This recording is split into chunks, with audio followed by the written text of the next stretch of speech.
আসসালামু আলাইকুম। ইসমত জাহান রেসিপিতে সবাইকে স্বাগতম।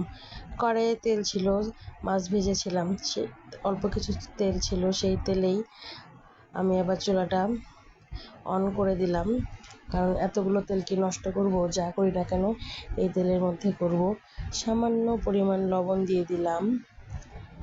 তারপরে এখন এগুলো একাই লবণটা গলে যাবে। সামান্য পরিমাণ হলুদ দিয়ে দিলাম। তারপরে এতে 3টা ডিম দিয়ে দিলাম। ডিমগুলো আমি ভালো করে ভেজে নিয়েছি। দেখেন কি সুন্দর কালার হয়েছে। এখন আমি চুলাটা অফ করে দিলাম। ডিমগুলো সব তুলে নিয়েছি। তারপরে ওই তেলেই আমি বড় 2টা পেঁয়াজ কুচি, 6-7টার মতো কাঁচামরিচ কুচি সব কিছু একসাথে দিয়েছি। দিয়ে এখন এগুলো ভালো করে ভেজে নিয়েছি।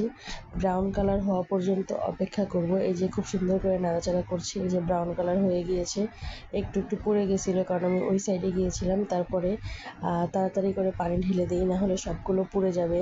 আমার ছেলে রান্না করলে খুব ডিস্টার্ব করে, ওর কথা শুনতে গিয়ে পড়ে গিয়েছে। তারপরে এতে আমি একে একে লবণ, পরিমাণ মতো হলুদ, মরিচের গুঁড়ো, ধনিয়ার গুঁড়ো সব কিছু অ্যাড করে দিয়েছি। রসুন বাটা সব কিছু দিয়েছি। এখন মশলাটা ভালো মতো কষিয়ে নেব। উপরে তেল ছড়ে না আসা পর্যন্ত ভালো করে কষিয়ে নেব। উপরে তেল আসলে আমি বুঝবো যে আমার মশলাটা কষানো হয়েছে। এই যে ভালো করে কষিয়ে নিচ্ছি। আসলে আমি ডিম ভুনা করব। আপনারা এখন বলতে পারেন আমরা সবাই ডিম ভুনা জানি, এটি দেওয়ার কী হলো, কিন্তু আমি যা রান্না করি তাই আপনাদের মধ্যে শেয়ার করি, সেজন্যই দিচ্ছি। এই যে ডিমগুলো দিয়ে দিলাম।